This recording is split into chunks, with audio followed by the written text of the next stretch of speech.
Guys, I don't, I'm so excited. I went out and I got a new whiskey for tonight. Johnny Drum. It's really delicious. This is George Dickel. So I really like Eagle Rare, but you can't find it. Eagle Rare is Buffalo Trace. And it's really tasty. There's no aftertaste. There's no bite.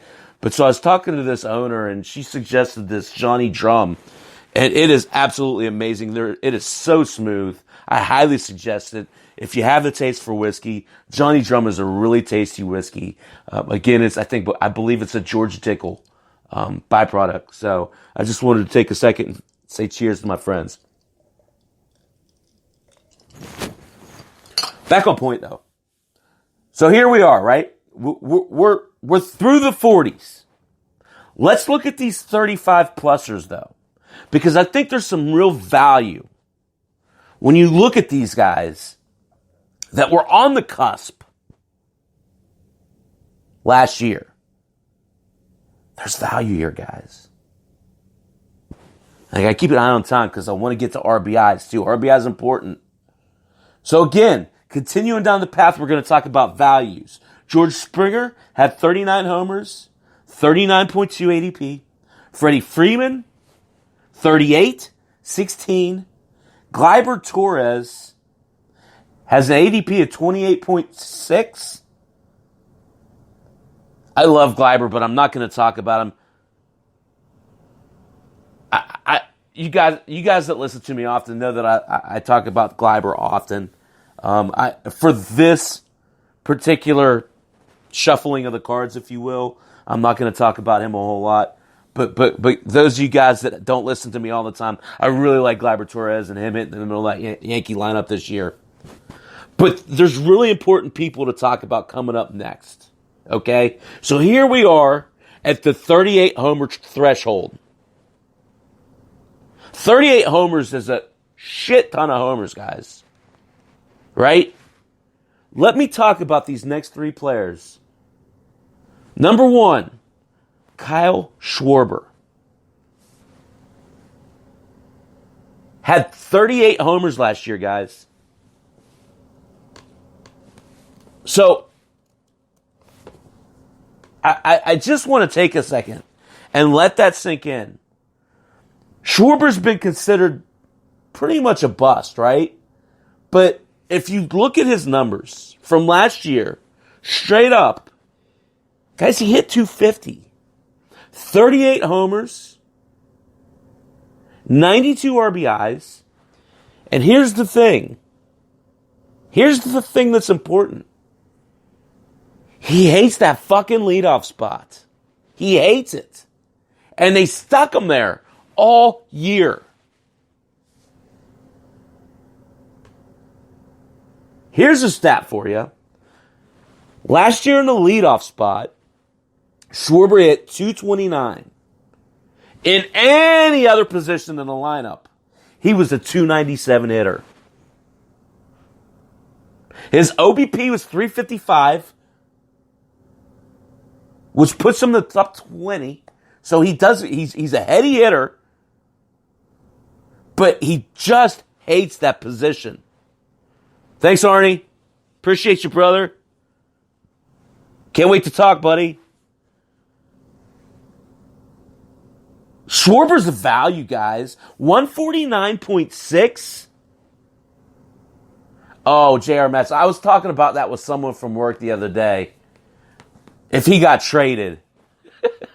If he got traded and someone, I can't remember who the hell it was. Man, that'd be great, wouldn't it? But it doesn't matter. You'll take a 40-homer catcher or a 40-homer outfielder, right? And you gotta think. You have to think that Rossi's smart enough to move him from that leadoff spot. I'm not saying he's going to hit 297. Don't mistake my message.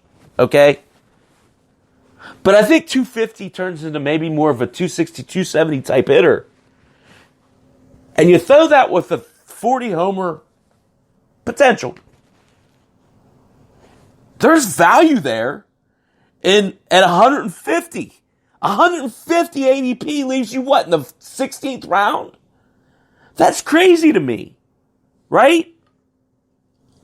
You take 40 homers and a 270 average out of the 16th round selection every damn time, right? So I listed him first. Okay. Josh Donaldson. 94.8, had 37 homers. We're in the 37 homer tier now, right? So it's funny because you do this and you try and learn from it and you try to adapt to it. In the past, I'm a young guy. I chase the young guys, right? I chase the rookies. I chase the prospects. I like potential and I like growing into stuff, right? But as I try and develop, I think guys like Donaldson are really the key to winning your league. Because with an ADP of 95, 37 homers seems pretty safe for a healthy Josh Donaldson. In the past, I haven't chased the old guy, right? But his last 4 healthy seasons, he's hit 37, 33, 37, and 41 homers. You telling me you can't use that on your team? Provides a solid floor. And yes, he's coming off the injury. He had a healthy year last year. But he's, aside from 2 years ago, 3 years ago, whatever it was, he's been fairly healthy. I like Josh Donaldson.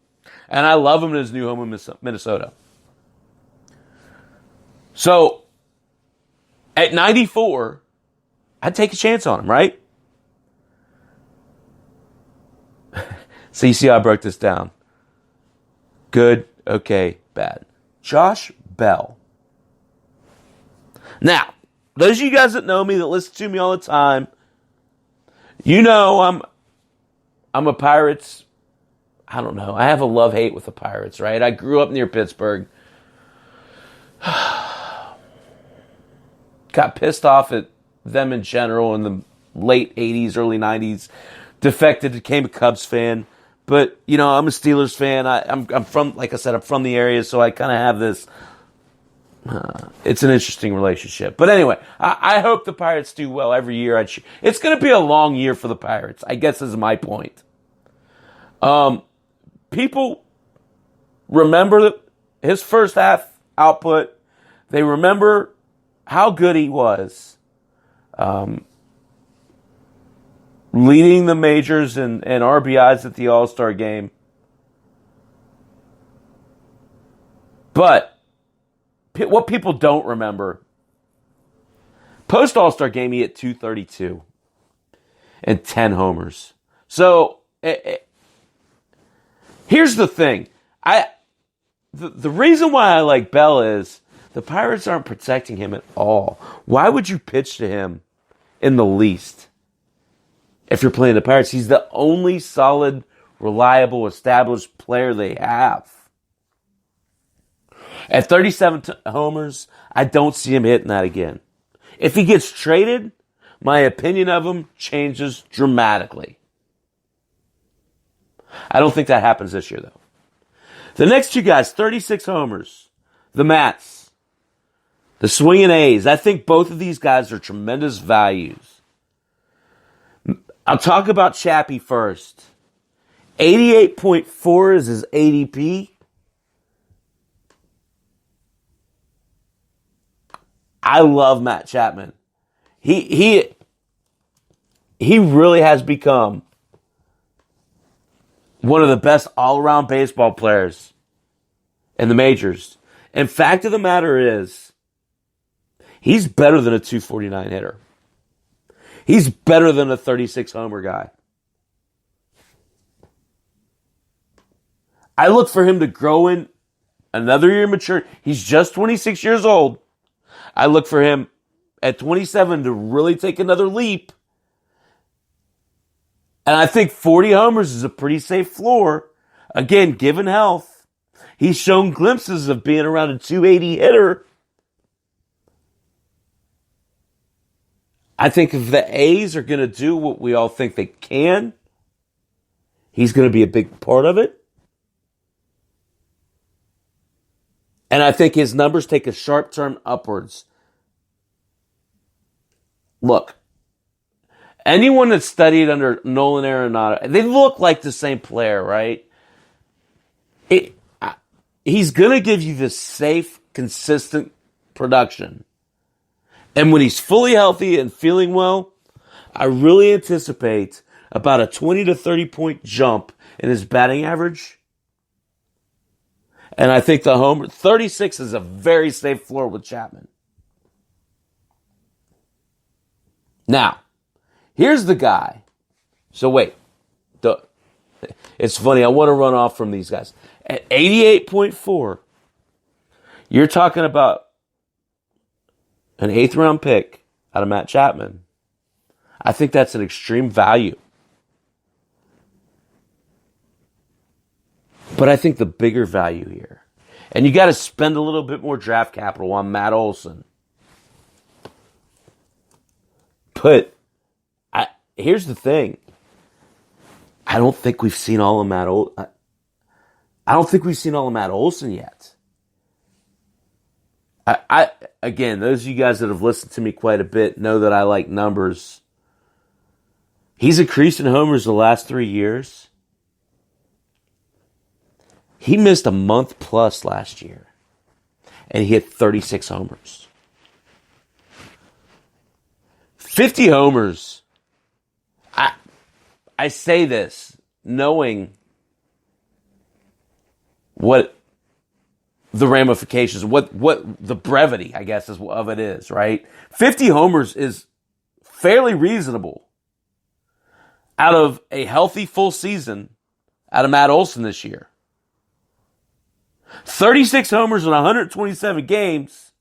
You just tack on 35 games to that. It's not out of the realm of possibility. Actually, it's quite reasonable. And to tell you, he's hit 259 plus in 2 of his 3 major league seasons. 267 last year. I honestly think that he improves from that. I love Olson. At 65, you got to spend what? What is that? A 5th round pick? 6th round pick? I think he's worth it though, with a potential of 50 homers. Can you imagine, and this is a very real scenario, a team where you have on your team Kyle Schwarber, Matt Olson, Jorge Soler, and Eugenio Suarez. This is a very attainable goal. I got to speed through the rest of these guys because I want to get to the RBIs. I think it's important as well. Kepler, I also really like. I kind of hate to run past him. But he had career highs in homers, runs, and RBIs last year. And he missed 30 games. I love Max Kepler this year. I think it's really interesting when you talk about these guys that miss about a month and they still put up these gaudy numbers, all career highs. Kepler's only 36 or 26 years old. 40 homers is very reasonable for Max Kepler. Jock Peterson at 36. He's very split dependent, but if you're in a situation where you can sit him versus lefty when he plays lefties, you can really take advantage of Jock Peterson's 36 homers last year.